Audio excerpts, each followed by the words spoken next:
Hey everyone, welcome to day 5 of the Legacy Leadership Wisdom of the Apostle Paul, our devotional where we are spending a little bit of time looking at this concept called legacy leadership. We're doing it through the Apostle Paul and several of his writings, and we're basically drawing parallels to his leadership with the early church and those who were making disciples, and exactly what we're doing in neighborhood groups and through leadership through our church and our families and on our neighborhood streets in our community, and all of those places where our spheres of influence come into play. So on part 2 here of appreciation and affirmation for day 5, we'll get started. The point of this is just to give you guys an audio file so that if you want to listen to the devotional while you're driving, you absolutely can do that. I like to pause and just reflect on things that strike me, and if there's some big ideas, I try to draw those out so that we can focus on them in our time of reflection. There's some questions at the end of the devotional and some scripture to go with it. I recommend you go through all of that in your personal time of reflection and take a look at some of these things a little closer in your own time, so that rather than just reading the devotional, you can start applying some of these things right away. Here we go. Appreciation and affirmation part 2. As we saw yesterday, leaders need to express gratitude for those they are leading. We need to affirm and appreciate them. Paul was a master of affirmation, and the evidence is provided throughout his letters. He commended Philemon for providing joy, comfort, and love to Paul, and for refreshing the hearts of the saints in chapter 1, verse 7. He called Timothy a kindred spirit who would be genuinely concerned for your welfare in Philippians 2, chapter 20. So just right there in the first paragraph, we see that the Apostle Paul was very upfront and personal with his affirmation, so much so that it would be in the letters, obviously. And I think we will see in our own lives, I think we'll see the fruits of this appreciation in our relationships. I think the more that people trust you and love you and know you're for them and not against them, and that you want to see what's best for their lives. And it goes even further in neighborhood groups. At this point, 2-3 years in, I have seen people who have changed, who are now helping other people change. And when you know that there's potential there, you absolutely showing gratitude and appreciation for people along the way gives them the confidence and the courage to know that they're on the right track, and it gives them the faith when someone comes across their path that maybe they can share their story and be a witness and share their testimony. So I think affirmation is so healthy, and I love how it's so upfront in the letters that are referenced here. Genuinely concerned for your welfare. I say, there's other ways you can say that in today. I genuinely care about people, or I genuinely want to add value to people. So concern for your welfare is certainly right in line with my personal value system and my life mission right now, and hopefully forever. Continuing on. He was also fond of identifying those who were contributing behind the scenes. He mentions Stephanus, Fortunatus, and Acacius, who devoted themselves for ministry to the saints and refreshed my spirit and yours, and encouraged others to acknowledge people like them in 1 Corinthians 16, verses 15 through 18. I apologize, everyone. My pronunciations are probably not right, which will cause me to go back and make sure I know them. It's funny, when you read the Bible, you don't have to worry about how you're pronouncing things, but when you read it out loud, you start to care a little bit more. Anyways, I'll always do the best I can. He acknowledged the important work of Epaphroditus, the brother, fellow worker, and fellow soldier, as a minister and messenger who was sick to the point of death, yet faithfully served both Paul and the Philippians. So, very important work that this person was doing, and it was very important for Paul to mention all of these people who have devoted themselves for the ministry, and letting people know that they, when we see people making those sacrifices, and as leaders, when we pour into people and we see people pour into others, that refreshes my spirit and yours. That's what that means to me.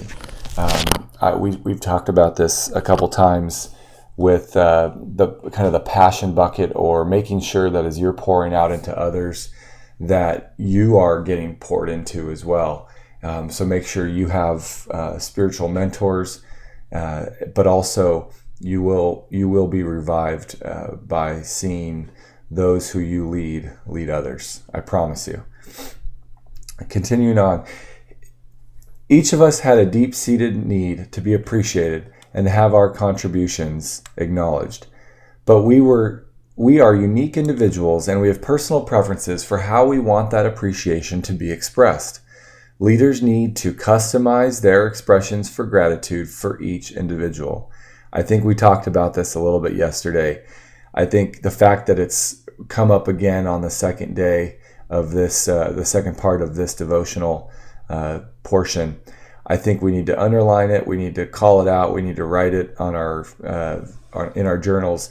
Leaders need to customize their expressions of gratitude for each individual. Don't think that one size fits all, the broad brush approach is going to work. Make sure you take the time to reach out to individuals face to face, text messages, phone calls, be in their life, and express gratitude for what they're doing in their lives and in the lives of others. The importance of customizing appreciation is emphasized in Paul White's book, The Language of Appreciation. This book extends the love language framework into the workplace by identifying the 4 important languages that leaders need to speak.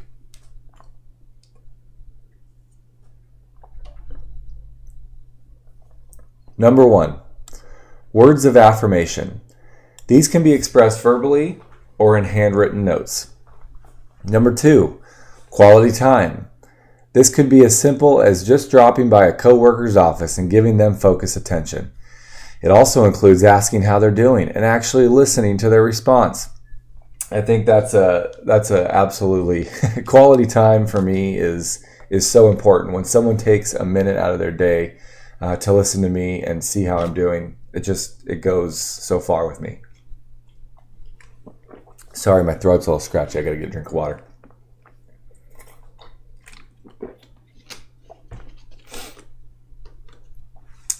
Three, acts of service. This would include pitching in to help on a project or sharing the load on an important deadline-driven assignment. Tangible gifts. Rather than generic awards or plaques, gifts could be customized for the individual. What would be meaningful to them? So again, taking into mind the leaders taking in mind a customized approach to expressing gratitude. What would be meaningful to them? Concert tickets to see their favorite artists or sports teams, perhaps? Some creative ideas on tangible gifts there. Legacy leaders are intentional about acknowledging the contribution of others, and they customize their affirmation for each follower. I'm going to say that again. Legacy leaders are intentional about acknowledging the contribution of others, and they customize their affirmation for each follower. They identify specific character traits and accomplishments and communicate their appreciation using each follower's unique appreciation languages. So important. So how are we going to apply this? Let's start with reflection and acting on some of these questions, starting with number 1. Who in your sphere of influence can you show affirmation and appreciation to today? Focus specifically on someone who labors behind the scenes and contributes without being up front or on a stage. So think about in your workplace. Think about in places you go where you know someone is absolutely working hard, possibly for the leader, for you, to make you look good. And specifically go out into your circle of influence and find someone who you know is working hard and show affirmation and appreciation. And before you do it, you might want to know and try to get some insight, or hopefully you have a relationship with them and you know their specific way that they want to experience gratitude. If you don't, then you may have to have that conversation. Maybe they're a peer or their boss or somebody like that can give you some insight. Number 2, as you reflect on these people, think about their language of appreciation. What would be the most meaningful way to acknowledge these individuals? So it's like I may have read those questions before, or I recall them, or I put it all together there for you in the first question. So not only search into your sphere of influence to find out who you can show affirmation, appreciation to, but also make sure you think about their language of appreciation and actually try to acknowledge them within their own context. My good friend Ryan Atwood always likes to open up in the argument. Open up in your own argument, and it's the same idea, but on the affirmation and appreciation side. When we open up our words of affirmation right in the wheelhouse of the person we're speaking to, we know it's going to go so much further. It's worth taking the time to know that and to pay attention to it. I know this when we talk about appreciation, affirmation, and gratitude, it feels a little fluffy. It feels a little too touchy-feely for maybe some people's leadership styles. And depending on where you've led or where you're leading today, you may have experienced different types of leadership. And I just want to, reaffirm that this particular devotional and this scriptural walk through these letters from the Apostle Paul have been super important to me in the last year. But I have experienced some of those harsher leaders, but I have always personally, and I'm currently under a leader who practices this stuff. And so I have been empowered to share it with those that I lead, in hopes that maybe if you do experience that harsh leadership style, or maybe you have a bit of it yourself, that you could see this biblical approach, which has such solid, fact-based stuff here. If you go look in the marketplace, you will find a ton of information about showing your workers and those that you lead genuine appreciation and affirmation. So I know it feels fluffy. I know it feels a little outside of the norm of some of the traditional leadership press on, press hard type of leadership styles. But I definitely would challenge you guys to reflect on this. Figure out who you can, practice this on is the best way to say it. Where can you apply this? I don't want you just to take these devotionals and stick it in the brain, but get it transferred. I've heard the Carsons talk about it recently. Getting that transferred from here to here, from the head to the heart, is the best way to do it, is to go practice it. And if you have any questions, any comments, feel free to share in our forum on this post. And I really look forward to seeing you guys this weekend as we come together to worship and serve at church. And thank you for everything you're doing as we're winding down our neighborhood groups for the season. I challenge you to think of some summer events that you can do with your groups. And if you're taking off the summer completely, I totally understand that. I support you 100%. Just make sure you keep in contact with your group, as I'm sure you will. And look forward to seeing you guys in person as we step a little deeper into our study for leadership and development for leading our neighborhood groups. Thanks so much, everyone, for everything you do, and we'll talk to you soon.